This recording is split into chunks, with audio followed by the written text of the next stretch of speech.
Thanks very much, Stefan, to be with us. You are spokesperson of the European Commissioner responsible for health, food safety, and transport. That's correct. Exactly. Today, the European Commission has signed a new contract with a pharmaceutical enterprise, the sixth contract to provide the whole continent with millions of vaccines for the COVID. Can you explain to us a little bit how does it work, the whole procedure? Yes.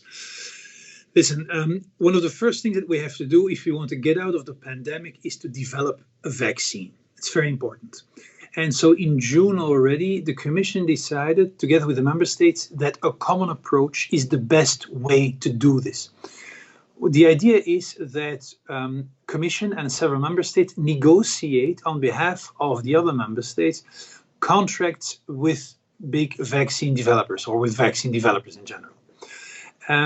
Because when we do that, we have economies of scale. You avoid competition between member states. You avoid discussions about pricing between member states. So we felt it's much better that we all go sit together and together we negotiate contracts with vaccine developers. Gives us also a better position to, for instance, negotiate better prices. And so this is what happened. And it has been successful. We have managed to conclude now, indeed, 6 agreements with 6 vaccine developers. These agreements basically consist of a couple of very important things. On the one hand, these vaccine developers commit themselves to make available millions of doses of the vaccine to the member states. It can be 200, 300, 400 million, depending on the vaccine developer. On the other hand, the Commission, intervenes or supports the investment costs of these companies, because we expect a lot of these companies. These companies must be able, as soon as the vaccine is considered safe and healthy and effective, the vaccine developer must be in a position to immediately start production of tens and hundreds of millions of vaccines. That requires already now investment in production capacity, although none of these companies already knows whether their vaccine will be successful or not.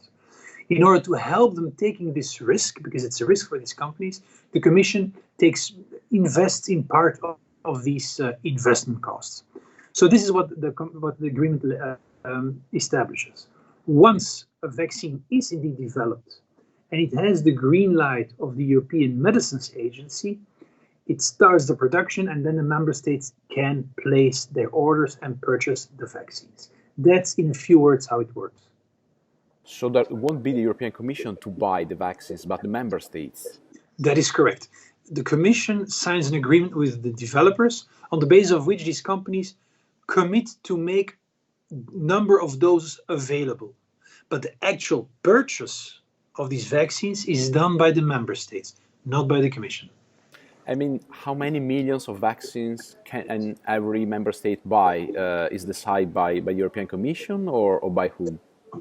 The vaccine strategy is very clear on this. It says that we allocate these vaccines to the member states purely on the basis of population. So you look at the number of citizens you have in a country, you compare it with the total, and then you apply a percentage to the doses. We do that because the virus strikes everywhere in Europe, in big countries, small countries, north, south, east, west. So this is a fair distribution key to make sure that all member states obtain vaccines. Is there an order? I mean, which country can buy first the vaccine from? No. As soon as the vaccine has been granted a positive recommendation by the European Medicines Agency and the Commission has given the company market authorization, which allows the company to put the product on the market, from that moment on, all member states can place their orders. For example, talking about Italy, how many millions of vaccines can Italy buy? Yeah, well, I cannot give a precise figure. What I can only say is that if Italy has decided to join a contract, which it has done, then there will be this distribution key which will be applied. You take the number of citizens in Italy, you compare it with the overall number of citizens in Europe, and on that basis you make the calculation. And that's a key that applies to all the vaccines and vaccine developers. But we leave it to the member states themselves to communicate about the number of doses that will be available for them. And so every member state will be responsible also for the vaccination campaign for refrigerators, transport, and whatever, or will be Brussels to coordinate all these? It's a very good point what you're raising here, because vaccines, the development of vaccines is the first step. But the second step is to make sure that we have vaccinations. Without vaccination, we're still nowhere. And this is why the Commission in mid-October has come out with a recommendation inviting member states to already prepare their vaccination campaigns and the deployment of the vaccines. This is a national competence, not a European competence. But it's important that we all do it in a coordinated way. And this is why the Commission has given some practical recommendations. For instance, it invites the member states to already think clearly on the necessary infrastructure and logistics, making sure that staff is ready. Also, member states need to make sure that they have identified the different priority groups that they want to vaccinate. So in order to help member states with the preparation of the deployment of the vaccines, we came out with this recommendation. And will be the European Commission supervising that these recommendations will be respected or not? I mean, what if a member state cannot, for example, fulfill all the recommendations that you gave to them?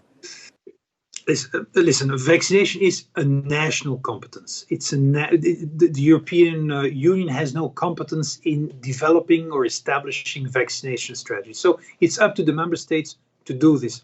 But of course, what we do, we make sure there is a good coordination between the member states, that we try to detect with member states whether there's any problems or issues which could be handled together. So this is an ongoing process that we do with all the member states. Okay, but there won't be a case where the European Commission say, no, you're doing wrong, you have to change. I mean, there won't be like a... No, we don't have any competence to go to the court and say, member state, you've been done something wrong. No, we don't have that competence, but we are into a dialogue. We talk to each other, we talk to the member states, and we try to make sure that we can help as much as possible. And so it takes place in this spirit of cooperation and coordination. Have you received already some information from the member states about their strategy? We have received from all member states information and feedback on the priority of the priorities for their vaccination campaigns. All member states have reported on priority groups that have to be vaccinated, for instance. So yes, we are in ongoing contact with the member states. The President of the European Commission said at the European Parliament that the first vaccination in Europe can be ready by the end of the year, so end of December. Which company is in pole position, and how can she say that? The Commission President von der Leyen has expressed herself in very careful wording. She has said it may be possible depending on several factors. You have to take into account that a vaccine can only be put on the market when it has gotten the green light from the European Medicines Agency, which demonstrates that the vaccine is indeed safe and effective. So this is a very important step that has to be taken. And before that step, it's up to the companies to first still introduce a request to obtain such a market authorization. So there are several steps that have to be taken. It's very difficult to say at this stage, yes, as from that moment, we are sure that there will be the vaccines will be ready, or this company is in a pole position compared to another pole position. There's too many factors that are at play here. And once that the first vaccine will be ready, it will be approved by the European institutions. Will the European Commission go forward only with that company? Because I mean, we are 500 million inhabitants in Europe, and this vaccine should be taken several times, as far as I know. So we will need more than few hundreds of vaccines to vaccinate the whole continent. Yes. Well, we have contracts with 6 companies. When you count all the doses that we have agreed upon, we're almost talking about 2 billion euros. 2 billion doses, I'm sorry. That's a lot of doses. But, of course, we still do not know, we hope, of course, but we do not know which of these vaccines will indeed be successful and safe. I insist on that all the time. The vaccines must be considered effective and safe. For the time being, we have a portfolio of up to 2 billion doses. If all these vaccines turn out to be safe and effective, even better. But if this is not the case, by having contracts with different companies, we increase our chances to have at least one and hopefully more successful vaccines. In any case, when we agree these doses with the member states, we do that in close cooperation with the different member states. The member states are all involved and follow these negotiations so that we can take into account their needs in terms of doses, for instance. Stefan, can you explain to us very quickly how the approval procedure works for a vaccine in Europe? Who is in charge? Well, there's two steps. First, there is a recommendation that must be given by the European Medicines Agency. And they check very seriously all the requirements which apply to all kinds of vaccines. So we don't have any different rules for this COVID vaccine. All the rules applicable to all vaccines have to be respected. The thresholds, the criteria, all have to be respected.